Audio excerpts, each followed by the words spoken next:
시작. 외모로 보시지 않고 각 사람의 행위대로 심판하시는 이를 너희가 아버지라 부른즉 너희가 나그네로 있을 때를 두려움으로 지내라. 아멘. 기도하겠습니다. 하나님 아버지, 오늘 말씀 앞에 섭니다. 나그네와 같은 인생길, 고단한 인생길을 살지만 우리를 고와 같이처럼 내버려 두지 않고 예수 그리스도께서 성령님과 함께 우리 마음에 거하시니 감사합니다. 아버지, 이 귀한 시간 우리가 나그네 같은 인생길을 살아가며 마땅히 하나님의 뜻과 하나님 목적에 맞게 살아갈 수 있는 그런 귀한 나그네들이 되게 하여 주시옵소서.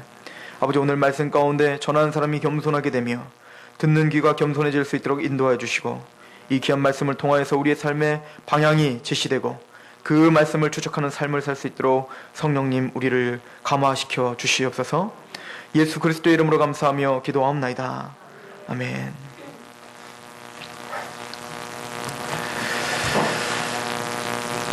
하나님께서는 거룩하십니다.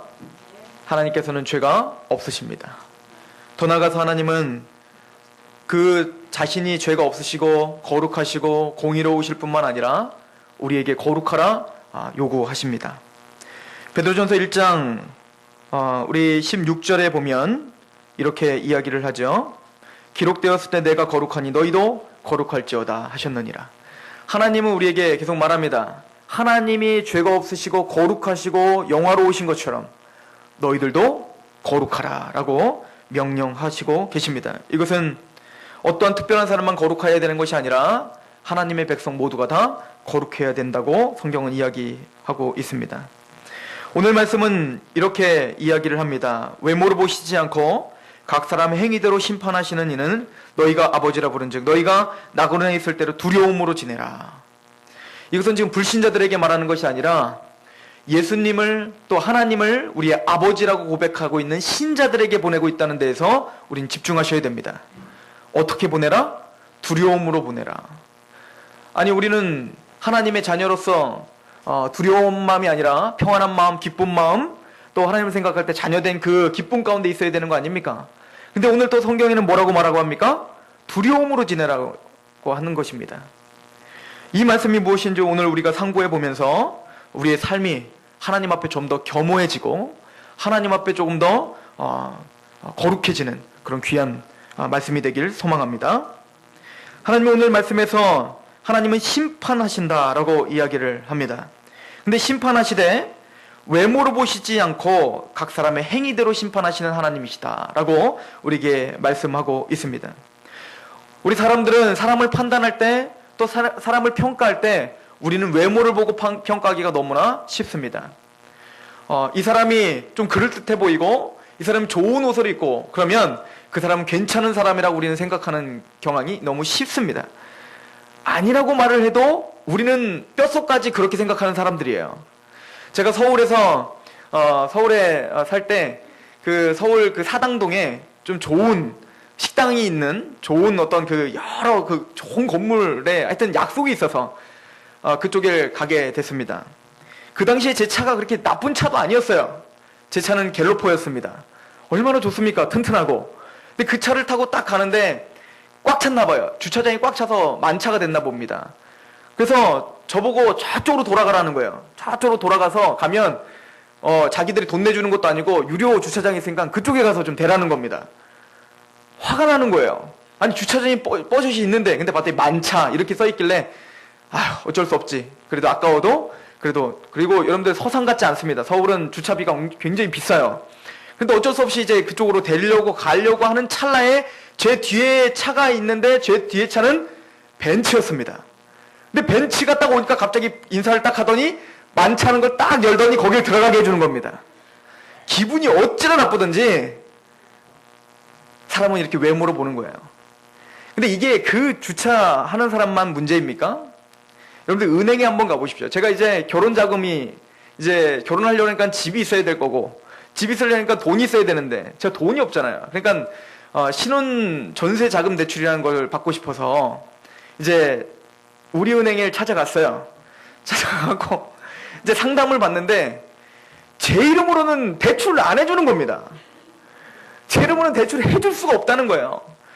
제가 카드값을 굉장히 많이 내면서 지금까지 한 번도 카드값을 한 번도 밀린 적이 없이 제가 그렇게 거의 70, 60을 그렇게 썼는데 이 정도로 신용이 있는데 아니 어떻게 나에게 신용을 내가 어떻게 뭐 맡기고 나에게 줄 수가 없다는 겁니다. 제가 그래서 거기다 막 화를 냈지 않습니까? 아니 근데 어찌된 일이냐고. 내가 카드를 지금 우리은행에 지금 3년 동안이나 이렇게 한 번도 내가 신용을 어기지 않고 이렇게 했는데 왜 나한테 대출 하나 안 해주냐고. 만약에 제가 돈이 있는 사람이고 그런 사람이면 그런 대우를 받았겠습니까? 참 더러운 세상입니다. 그런데 이런 시각이 과연 그런 사람들에게만 있다는 얘기입니까? 우리는 그렇지 않습니까? 우리 교회 안에 만약에 밖에서 노숙자인 분이 우리 교회에 와서 그 사람을 쳐다보는 시각과 만약에 우리 서산시장이 만약에 우리 교회에 참여했을 때 우리가 바라보는 시각이 과연 똑같습니까? 과연 공평합니까? 우리는 공평하다고 말할 수 없을 것입니다. 근데 하나님은 그 외모를 보시지 않고 중심을 보신다고 말합니다. 그럴듯한 옷을 입고 그럴듯하게 하나님 앞에 찬양을 부르고 그럴듯하게 헌금을 내고 그럴듯하게 사람들 앞에 나는 이런 지위가 있다라고 말하는 것 하나님 앞에는 소용이 없습니다. 하나님은 우리의 외모를 보시지 않고 하나님은 우리의 중심을 보신다고 말합니다. 우리 사무엘상을 한번 보겠습니다. 사무엘상 16장입니다.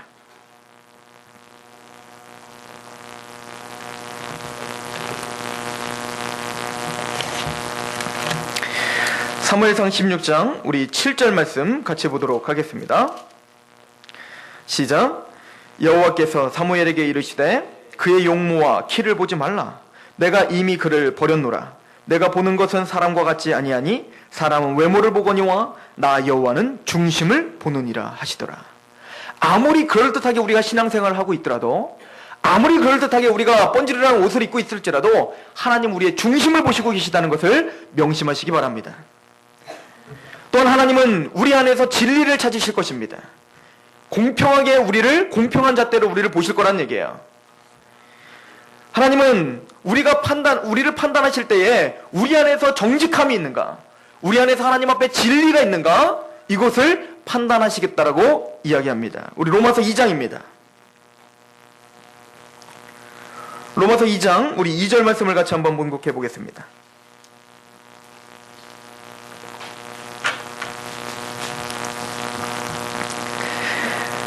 같이 읽어보겠습니다. 시작. 이런 일을 행하는 자에게 하나님의 심판이 진리대로 되는 줄 우리가 아노니라.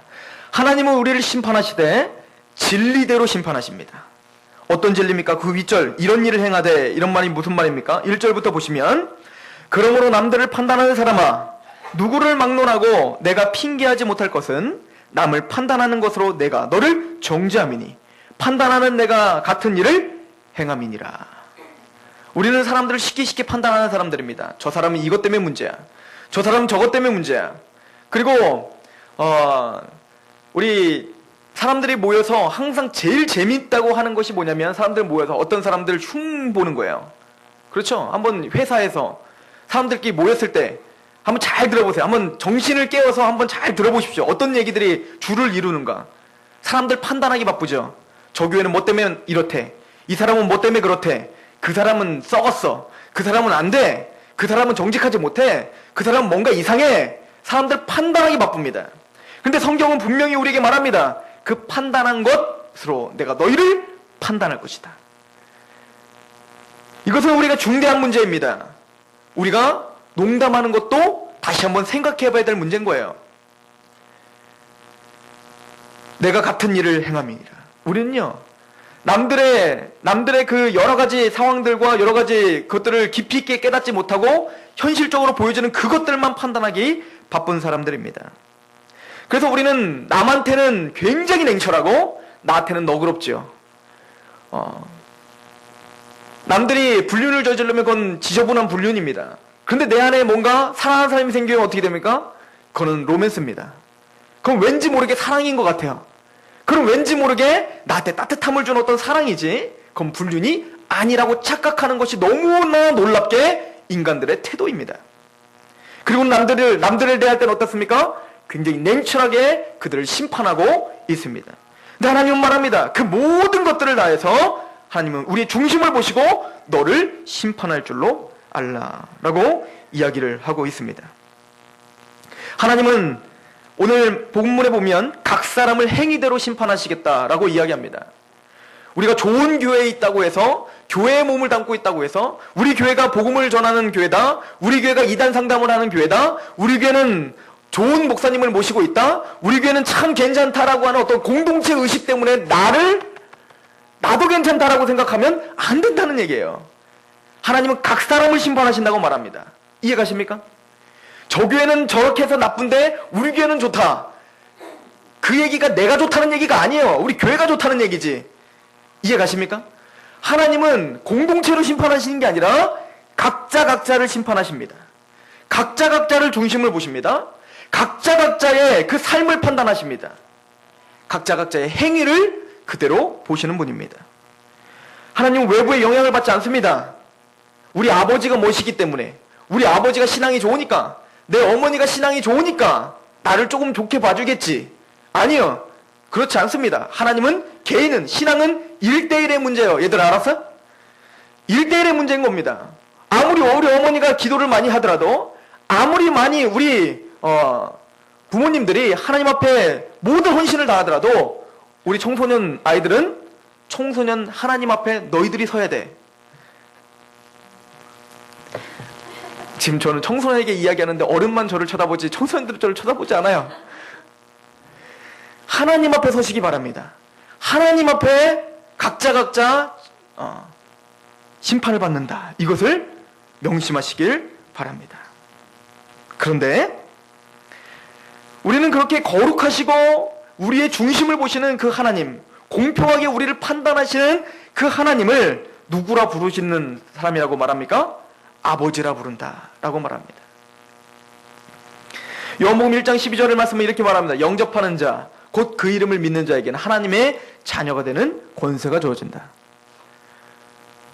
우리는 예수 그리스도를 믿음으로 말미암아 우리는 하나님을 아버지라 부르짖습니다. 로마서 8장에도 말합니다. 우리가 영접을 하고 예수 그리스도를 믿기만 하면 우리는 하나님을 아버지라 부르짖는다 라고 말합니다. 하나님은 한쪽에서는 우리를 철저하게 공의롭게 심판하시는 분이시지만 예수 그리스도를 믿게만 하면 그 하나님, 심판하신 하나님을 우리가 뭐라 부르짖는다고요? 아버지라 부르짖을 수 있게 된다라고 이야기를 합니다. 우리 로마서 8장을 한번 보도록 하겠습니다. 로마서 8장 14절입니다.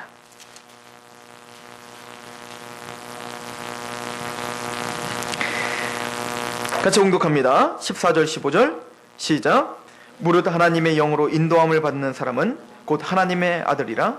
너희는 다시 무서워하는 종의 영을 받지 아니하고 양자의 영을 받았으므로 우리가 아빠 아버지라고 부르짖느니라. 우리는 예수 그리스도를 믿음으로 말미암아 그 심판에서 면제당한 사람들입니다. 우리는 그 패부까지 살피시는 우리 중심을 보시는 하나님 앞에 우리 모두가 죄인입니다. 그런데 하나님께서는 요한복음에 약속하시기를 내가 진실로 너희에게 이르노니 내 말을 듣고 또 나 보내신 자를 믿는 자는 영생을 얻었고 심판에 이르지 아니하나니 사망에서 생명으로 옮겼느니라. 예수 그리스도가 내 모든 죄를 다 담당하셨다. 이것을 믿기만 하면 우리는 뭐라고 합니까? 모든 심판에서 면제해 주겠다 라고 이미 확정함을 받았습니다. 그리고 우리를 이제 종으로 여기시지 않고 우리를 뭘로 여기신다고요? 아들로, 딸로, 자녀로 여기신다는 거예요. 그래서 우리에게는 무서워하는 영이 없습니다. 오늘 봤더니 뭐라고 합니까? 다시는 무서워하는 종의 영을 받지 아니하고 양자 영을 받았다 이 얘기예요. 하나님이 우리를 입양해 주셨다는 거예요. 이제는 하나님을 무서운 하나님으로 섬기는 게 아니라 하나님을 누구로? 우리의 아버지로 섬기는 거야. 아빠로 섬기는 겁니다. 그 아버지 되시는 하나님은 우리에게 좋은 것을 주시는 하나님이십니다. 우리가 좋은 것을 주시길 원하고 우리가 구하는 것마다 다 주시길 원하는 좋으신 하나님입니다. 선하신 하나님입니다. 우리 로마서를 다시 한번 보도록 하겠습니다. 로마서 우리 8장 우리 16절부터 한번 보세요. 16절부터 우리 17절까지입니다. 시작. 성령이 친히 우리의 영과 더불어 우리가 하나님의 자녀인 것을 증언하시나니 자녀이면 또한 상속자, 곧 하나님의 상속자요 그리스도와 함께한 상속자니 우리가 그와 함께 영광을 받기 위하여 고난도 함께 받아야 할 것이니라. 하나님의 아들이 됐다는 것은, 자녀가 됐다는 것은 우리가 이제는 뭡니까? 천국을 확증받았다는 거예요. 영원한 천국 소망을 우리에게 주셨다는 겁니다. 이제는 심판을 받고 죽어서 심판받고 너는 죄인이니까 너는 지옥 가라, 이곳에서 면제를 당했다고 합니다. 이제는 예수님을 믿기만 하면 우리는 천국은 오늘 나의 것이 되는 거예요. 믿으십니까? 이 천국 소망, 천국을 주시는 것, 하나님의 자녀된 것, 여기서는 우리가 죄를 져도, 앞으로 죄를 져도 이게 흔들리지는 않습니다. 믿으십니까? 왜요? 우리의 아버지 되기 때문에 그렇습니다. 예를 들어서 우리의 자녀가 뭔가를 잘못했다고 해서 호접하는 경우는 없는 거예요. 읍사무소 데려가서 호접하진 않아요. 그러나 그 자녀된 사람이, 그럼 자녀는 뭡니까? 잘못했다고 해서 하나님 앞에, 엄마 앞에 두려움이 없습니까? 나는 죄 져도 뭐 내 자녀니까, 호적 안 파니까 난 괜찮아. 앞으로 우리 엄마 아빠 재산 다 내 거니까 괜찮아.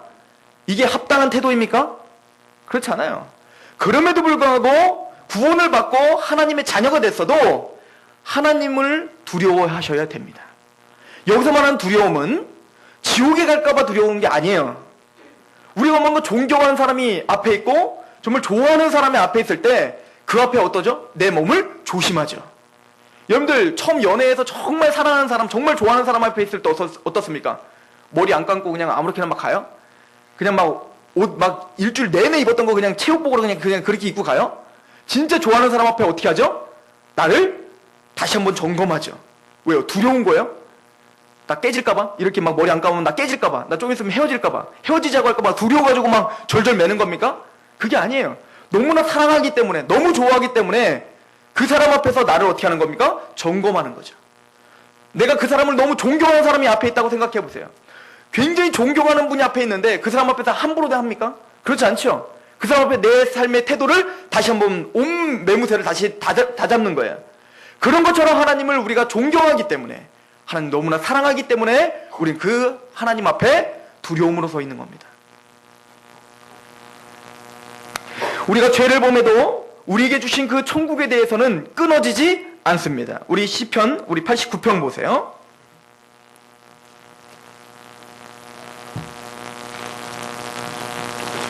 시편 89편입니다.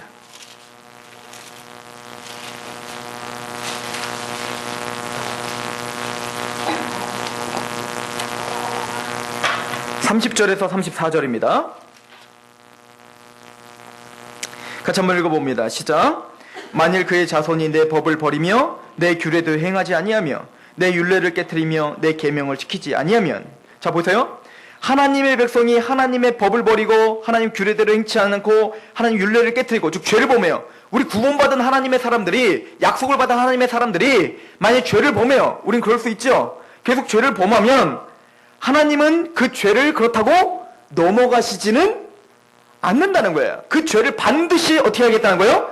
징계하시겠다는 겁니다. 32절 시작. 내가 회초리로 그들의 죄를 다스리며 채찍으로 그들의 죄악을 벌하리로다. 왜요? 하나님은 거룩하시기 때문에 우리가 하나님의 말씀에서 어긋나고 우리가 하나님 말씀에서 어긋나게 살고 죄를 범하면 하나님 우리에게 구원을 주시고 하나님 우리에게 영원한 천국을 주시고 우리를 사랑하시고 모든 것을 주시는 선하신 아버지시지만 우리를 회초리로 어떻게 할 수밖에 없다? 때릴 수밖에 없다는 거예요. 징계할 수밖에 없다는 겁니다. 그러나 징계를 받을 때에 우리가 그럼 천국에서 떨어지는가? 이렇게 고민하지 말라는 거예요. 그 다음 구절입니다. 우리 33절 시작. 그러나 나의 인자함을 그에게서 다 거두지는 아니하며 나의 성실함을 패하지도 아니하며 내 언약을 깨트리지 아니하며 내 입술에서 낸 것을 변하지 아니라. 그러나 하나님은 신실하게 우리에게 약속하신 천국 약속은 지키십니다. 천국에서 떨어지진 않는다는 얘기입니다. 그러나 하나님의 백성이, 구원받은 백성이 만약에 죄를 범하면 하나님은 그 죄값을 징계하실 것입니다. 반드시 물으실 것입니다. 오늘 말씀을 한번 잘 보십시오. 하나님은 외모로 보시지 않고 각 사람의 행위대로 심판을 하시니, 하시는 그분을 우리는 뭐라고 부르짖어요? 아버지라고 부르니, 그렇게 우리는 구원을 받았으니 너희가 나그네로 있을 때에 무엇으로 지내라? 두려움으로 지내라. 이게 뭡니까? 너희가 아버지라 부르질 만큼 하나님의 은혜로 구원을 받았으니, 근데 우리를 구원시켜 주시고 우리가 아버지라 부르짖는 그분은 거룩하시고 외모로 판단하시지 않고 우리의 중심을 보시며 우리를 그렇게 심판하실 하나님이시니 우리가 낙인으로 있을 때 두려움으로 보내라. 이 얘기는 이 얘기와 같은 거예요. 제가 저희 아내에게서 한 두세 번 들었던 얘기인데, 저희 장인어른을 이야기하더라고요.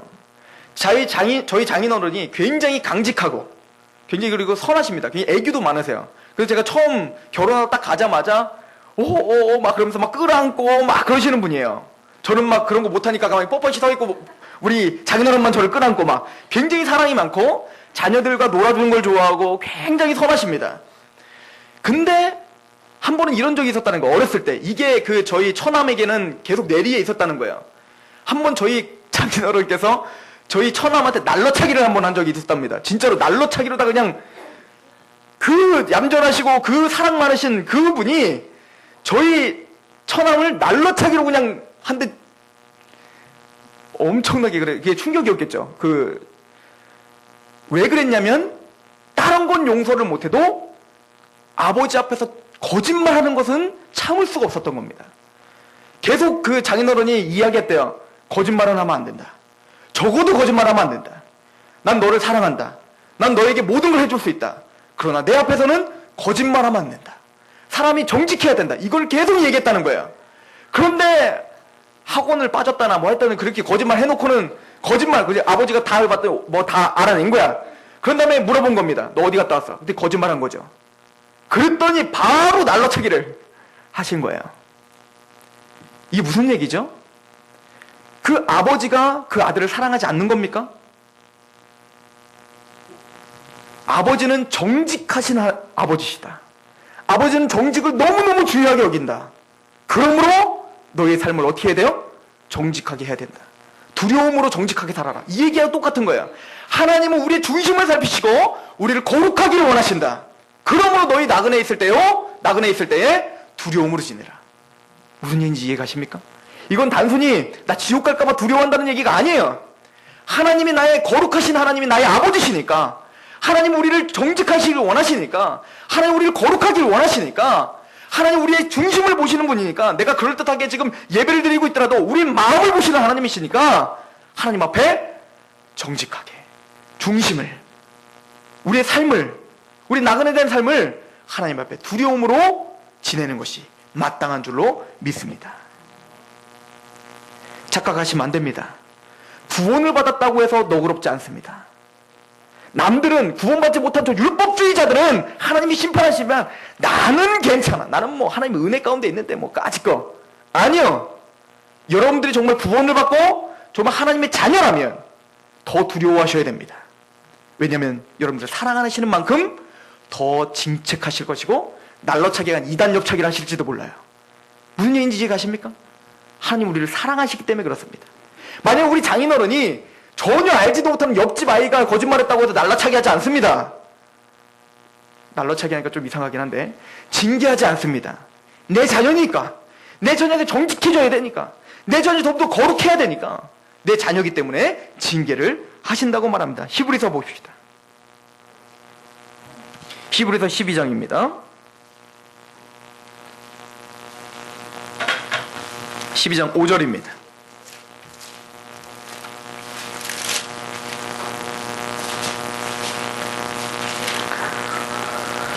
(5절부터) 우리 13절을 한번 보세요.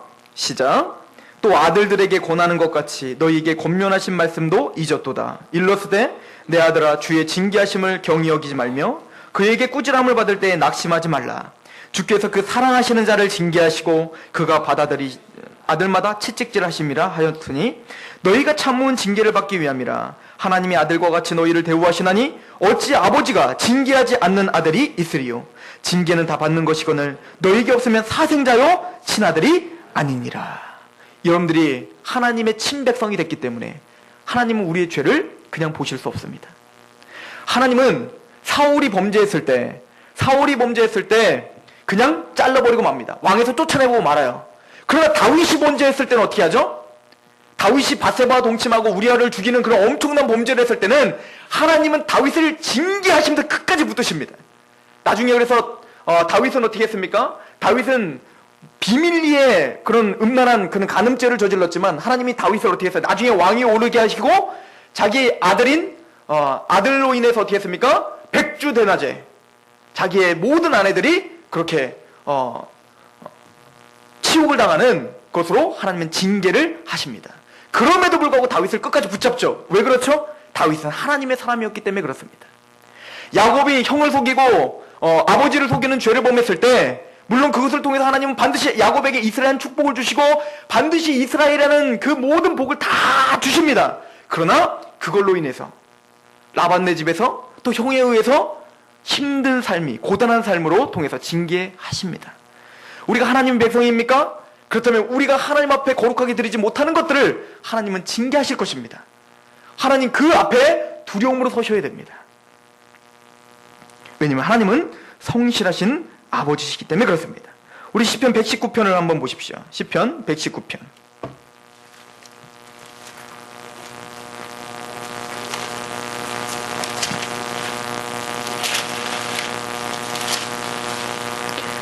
(75절입니다) 119편 75절.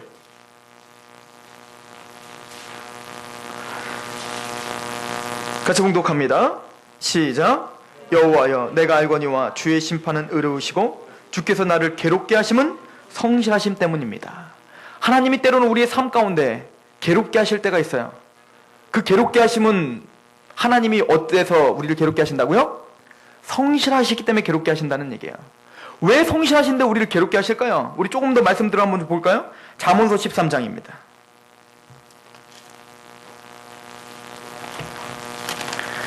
잠언서 13장 24절이에요.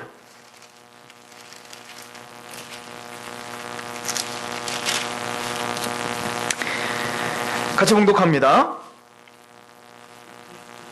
시작. 매를 아끼는 자는 그의 자식을 미워함이라. 자식을 사랑하는 자는 근실히 징계하시느니라. 우리가 인간적으로도 자식을 때리지 않고 무조건 오냐오냐만 하면 그 자식은 반드시 배려버립니다. 만약에 진짜 자식을 사랑한다면 잘해주는 것만으로 끝나면 안 됩니다. 반드시 잘못한 것은 징계해야 됩니다. 그것도 어떻게 징계해야 된다고 말해요? 근실하게 징계를 해야 된다. 이것이 정말 그 자녀를 사랑하는 마음입니다. 이것이 하나님이 우리를 향한 마음인 거예요. 하나님은 성실하게 우리를 괴롭히실 것입니다. 왜죠? 우리를 징계하셔야 되기 때문에 그렇습니다. 우리를 진짜 사랑하시기 때문에 그렇습니다. 우리 다른 구절도 봅시다. 잠언서 22장입니다. 22장 15절이에요. 시작. 아이의 마음에는 미련한 것이 얽혔으나 징계하는 채찍이 이를 멀리 쫓아내기 때문에 그렇습니다. 무슨 얘기냐면 아이들에게는 미련한 것이 얽혀 있어요. 무슨 얘기냐면 아직 아이들은 분간을 잘 못하기 때문에 미련한 마음, 죄와 타협하는 마음이 얽혀 있다고요. 그냥 내 마음대로 하고 싶은 욕심이 있고 내 마음대로 살고 싶은 욕심들이 있다고요. 그런 것을 쫓아내는 방법이 뭐라고요? 징계라는 것입니다. 즉 하나님이 우리를 향한 태도도 마찬가지예요. 우리도 끊임없이 미련한 마음이 우리 마음에 계속 얽혀 있단 말이에요. 육체로 살아가고 있는 한은 끊임없이 그냥 편하고 싶고, 끊임없이 우리는 뭔가 내 욕심 채우고 싶고, 끊임없이 나는 부자 되고 싶고, 끊임없이 나는 남들보다는 내가 더 잘나고 싶고, 이런 끊임없는 욕망이 내 안에 계속 얽혀 있단 말입니다. 이것을 쫓아내는 가장 좋은 방법이 뭐라고요? 징계라는 거야. 따끔한 맛을 봐야 그것을 버릴 수 있다는 얘기입니다. 이해가십니까? 하나님은 그래서 근실하게 우리를 끊임없이 어떻게 하시겠다는 거예요? 징계하시겠다는 겁니다. 왜요? 그 미련함을 버리게 하기 위한 겁니다. 옛사람 구습의 옛사람을 버려야 되기 때문에 그렇습니다. 하나님 여러분들을 자녀로 대우하십니다. 하나님 여러분들을 사랑하십니다. 그래서 근실하게 우리를 징계하실 것입니다. 그 하나님 앞에 두려움으로 서 계시기를 소망합니다. 잠언서 29장 17절은 이렇게 말합니다. 내 자식을 징계하라. 그리하면 그가 너를 평안하게 하겠고 또 내 마음에 기쁨을 주리라. 그 징계는 하나님이 우리를 사랑하는 방편이요. 또 그 앞에 우리는 진실하게 서 있어야 될 줄로 믿습니다. 그래도 오늘 봤더니 뭐라고 합니까? 너희가 나그네로 있을 때에 두려움으로 지내라. 우리가 살아가는 삶은 나그네의 삶인 것 같은 거예요. 이스라엘 백성들이 애굽 땅에서 종된 애굽 땅에서 살고 있다가 가나안이라고 하는 약속의 땅에 들어가기까지 40년 동안을 어떻게 했어요? 나그네로 살았죠. 그런데 우리 교회가 교회에서 살아가고 있는 우리가 바로 그런 나그네라고 성경은 말하고 있는 겁니다. 우리가 지금 구원을 받고 하나님을 믿고 바로 천국 슝 갔으면 좋겠는데 우리는 그렇게 평안하게 지금 천국을 가는 게 아니라 나그네와 같이 이 세상에서 살아가요. 왜 나그네일까요? 차라리 우리가 이 세상 사람들처럼 그냥 마음대로 살고 술 먹고 싶으면 술 먹고 담배 피우면 담배 피고 마음대로 하고 하나님 찬양하기 싫으면 안 하고 그냥 그렇게 마음대로 살았으면 좋겠는데 또 그걸 우리는 안 돼. 거기에 정착할 수는 없어. 이 세상 정신과 정착할 수는 없단 말이에요. 하나님의 백성이니까. 그렇다고 우리가 또 천국 간 건 아니야. 애매한 지금 입장에 있단 말이에요, 우리가. 그래서 우리가 어떻게 됐어요? 나그네의 삶을 살고 있다고 말하는 거예요. 왜요? 우리는 이곳이 정착할 곳이 아니라 진짜 우리가 정착할 곳은 어디니까? 본향은 천국이니까. 그래서 때로는 우리가 나그네 길을 살아가면서 우리가 꼭 고아처럼 있는 것 같은 느낌이 들 수도 있어. 그렇죠? 다 내 편이 아닌 것 같거든요. 예수님 믿는다 그러면 그렇게 이렇게 호의를 베풀지 않거든요, 세상 사람들은. 그럼 나그네와 같은 삶을 사는데 꼭 외로운 삶을 사는 것 같은데 나그네인데 어떤 나그네냐면 이런 나그네예요. 시편 39편.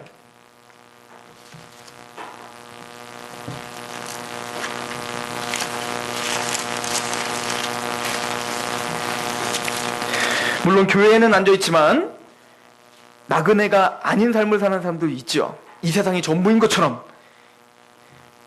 그러나 우리는 나그네입니다. 시편 39편 12절입니다. 같이 봉독합니다. 시작. 여호와여 나의 기도를 들으시며 나의 부르짖음에 귀를 기울이소서. 내가 눈물 흘릴 때에 잠잠하지 마옵소서. 나는 주와 함께 있는 나그네이며 나의 모든 조상들처럼 떠도나이다. 주는 날 용서하사 내가 떠나 없어지기 전에 나의 건강을 회복시키소서. 이 시편의 지금 기자는 다윗입니다. 다윗은 나그네와 같이 너무나 고단한 삶을 살면서 꼭 자기가 고아처럼 있는 것 같은 거예요. 자기는 정착하지 못하고 계속 떠도는 것처럼 있는 겁니다. 그러나 다윗은 이거에 대한 신앙이 있었어요. 뭐라고 말하면 내가 눈물을 흘릴 때 잠잠하지 마옵소서. 나는 주와 함께 있는 나그네입니다. 여러분들 이 땅에서 살아가면서 누구와 함께 있는 나그네의 삶이라고요? 주님과 우리의 좋으신 아버지이신 하나님과 함께 있는 나그네입니다. 믿으십니까? 우리가 이 나그네의 삶을 살 때 승리해야 될 줄로 믿습니다. 우리 시편 106편 한번 보세요. 시편 106편 12절입니다.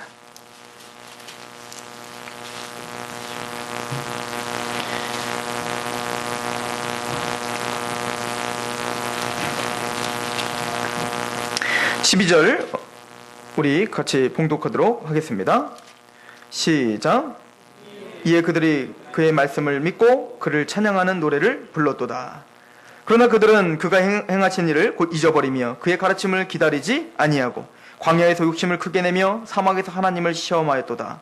자, 이 얘기는 무슨 얘기냐면 지금 이스라엘 백성들이 지금 광야의 나그네 길을 살아가면서 하나님의 말씀을 어기고 하나님 말씀대로 살지 않고 그것에 대해서 하나님이 진노하시고 계속 징계하셨다는 그 내용들을 이야기하고 있는 겁니다.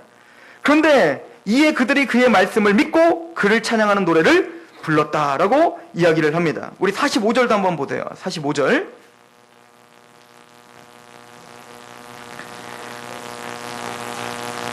같이 봉독합니다. 시작.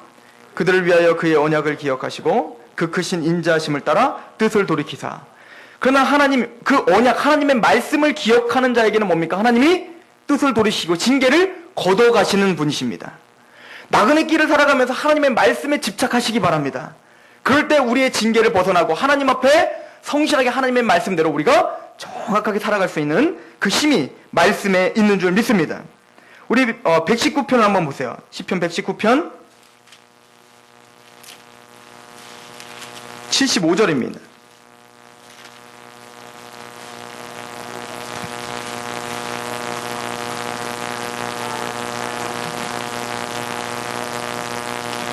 아, 17절입니다. 17절부터 24절입니다. 같이 한번 읽어봅니다. 시작. 주의 종을 후대하여 살게 하소서. 그리하시면 주의 말씀을 지키리이다. 내 눈을 열어서 주의 율법에서 놀라운 것을 보게 하소서. 나는 땅에서 나그네가 되어 싸우니 주의 계명들을 내게 숨기지 마소서. 주의 규례들을 항상 사모함으로 내 마음이 상하나이다. 교만하여 저주를 받으며 주의 계명들에서 떠나는 자들을 주께서 꾸짖으셨나이다. 내가 주의 교훈들을 지켰사오니 비방과 멸시를 내게서 떠나게 하소서. 고관들도 앉아서 나를 비방하여 싸우나 주의 종은 주의 율례들을 작은 소리로 읊조렸나이다. 주의 증거들을 나의 즐거움이요 나의 충고자니이다. 아멘. 나그네가 되었사오니 주의 계명들을 내게 숨기지 마옵소서. 이 나그네 삶에 승리할 수 있는 비결은 이렇게 여러분들도 기도하시기 바랍니다. 18절에 내 눈을 열어서 주의 율법에서 놀라운 것을 보게 하소서. 여러분들 말씀으로 은혜를 받으셔야 됩니다.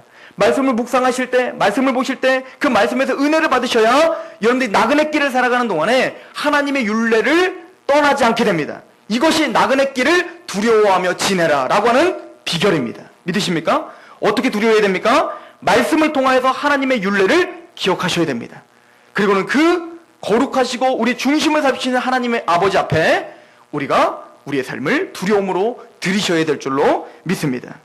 하나님은 좋으신 아버지십니다. 두드리라 열릴 것이요 구하라 찾을 것이요. 믿으십니까? 우리에게 좋은 것을 주실 줄 있는 아버지십니다. 하나님은 떡을 달라고 하는데 돌을 주는 부모가 없는 것처럼 우리에게 하나님 앞에 구하는 것 좋은 곳으로 주시는 선하신 아버지십니다. 그러나 죄와는 타협하시지 않을 것입니다. 우리를 사랑하는 만큼 우리를 더 거룩하게 만드실 것입니다. 나그네의 삶을 사는 동안 하나님 앞에 두려움으로 서시길 소망합니다. 기도하겠습니다.